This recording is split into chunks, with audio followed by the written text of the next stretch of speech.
I've been reading Aokigahara, The Truth Behind Japan's Suicide Forest by Tara Devlin, and they just mentioned a movie made in 2016 entitled The Forest, about this forest. So I just checked out on Netflix, and looky! So I'm going to take a bit of a break from reading and check out this movie. So I just finished watching The Forest. It's about an hour and a half or so of my time I'll never get back. Apart from a few jump scares, yeah, not very good. It's about like twin sisters, and there's a tragedy from their past. One remembers it one way, one remembers it another. And the one sister, Jess, has tried to commit suicide a couple times and now has apparently disappeared into the Aokigahara forest. And her sister Sarah goes in search of her, and you can imagine. Anyway, yeah, wasn't really worth watching. Back to my book.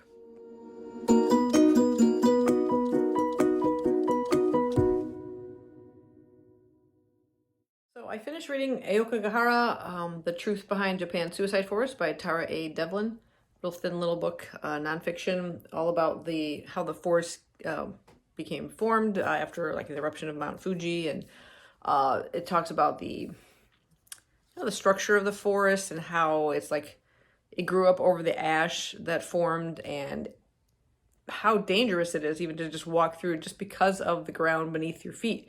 There are open ice caves from the lava tubes that have been left behind. The trees can topple over fairly easily because they're in just the little bit of soil from the moss that grew up on top of the ash. It's really kind of precarious in there. But of course, there's the whole urban legends behind the forest, and whether there's ghosts in there and what draws people to it, and urban myths about like once you enter it, you might not be able to find your way out again. And although it is very confusing within there too as well. But it was all pretty interesting. At times I did find it a little bit repetitive, where it starts to go on about the whole fact that it has been referred to as this suicide forest kind of perpetuates people using it. And the more people keep hearing the same thing, that they're kind of like those that are interested in taking their own life are kind of drawn to this forest. So how the government has sort of tried everything they can to kind of change the image of the forest, basically, anything they can to prevent people from going there for that purpose. So yeah, it kind of kept repeating a couple phrases there throughout the book that I was like, okay, you've said this already. But the other information about the forest I found pretty interesting, the surrounding areas and stuff like that. So if you're interested in this particular topic, it still was worth a read. So on to something a little bit more sunnier and fun. I'm going to go back to my cozy mystery that I was reading earlier.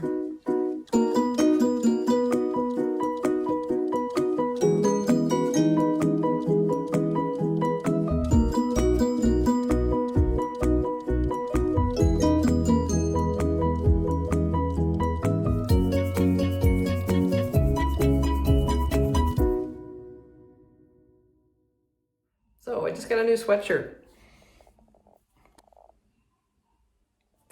It says stay away. I also have socially distant on the back. No handshaking down the sleeves. And socially distant down the other sleeve. I wore it to work the other day. Anyway, I just dropped off Skippy for grooming, so it'll be a while till we see her back. I will show you Skippy when she gets back. I finished my mystery book, All But Her Short Dead by H.Y. Hannah. I really enjoyed it. It's the prequel to her series. I already read book 1, and so I'm kind of backtracking.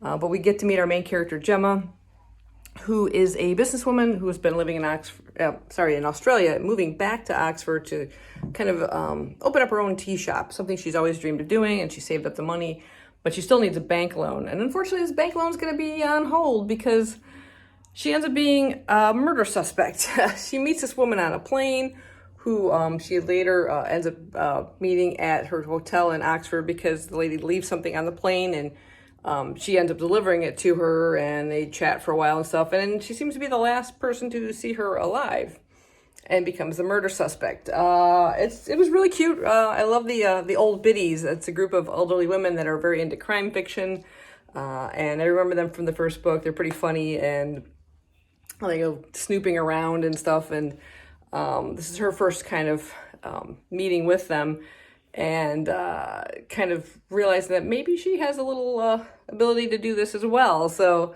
it was fun watching her poke around and trying to solve this crime. It was a really good mystery. Still a lot of lightheartedness in it as well, and fun, and I really enjoyed it. So I highly recommend you check it out if you're into cozy mysteries. So next up is going to be Sleepless by Lou Morgan. This is my horror book. I think this is my create your own category one. I think I chose this for a create your own category. It's published by Red Ink. It says the nightmare begins when you're awake. So I'm looking forward to checking that out. I think this is, as you saw like in a previous little clip, I put in the audiobook I'm listening to, which is The Woman in White by Wilkie Collins. I have about maybe around 2 hours left to listen to it. So that'll knock that one off. When I finish that, that'll be four books completed off of my bingo card list. So I'm hoping to plow through this. I have 2 days to work this week, and then I'm on vacation for a week, so that'll be nice. I should be able to get a lot more reading done and hopefully be able to knock off a few more books. I wish I was going to be on vacation starting today because we're due to get a big snowstorm, maybe 4 to 8 inches. Not looking forward to that because it's really nice right now. Just a little bit of snow on the ground. See? But soon it'll be all covered in yucky white stuff. Anyway, I'm gonna go get some coffee, read, and I'll check with you later. Well, the book isn't off to a great start. I say within the span of a few pages, I've already been overwhelmed with like about 10 different characters, just names thrown at me, and I can't keep them all straight in my head. There's no descriptions of them really, no detail about anything right now. So it's just a little too soon to have that many characters thrown at you, and I hate when writers do that. I'm hoping, they'll start to come a little bit more clear in my head, but apart from the main character, Izzy, I just have a bunch of names in my head right now, and I don't know who's who. I hate that.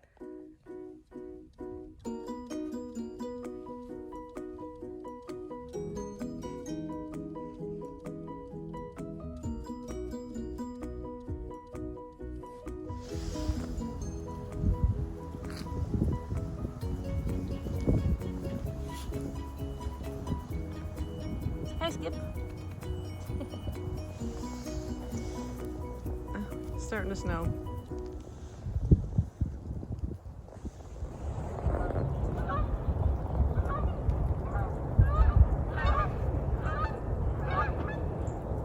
Well, we ended up getting snow. I think it's about 3 to 4 inches out there. Not as much as the city got, thank God, but anyway, I'm currently sitting outside of work waiting to get in and just reading my book, Sleepless. I mentioned in the previous clip that there was just like too many characters within the first couple of pages. I hate when an author does that, like throws too much at you, but things have sort of settled down. I'm kind of getting used to all the people in the book now, and I'm actually really starting to enjoy it. So I'll talk a little bit more about it when I'm finished. So back to reading and then back to work.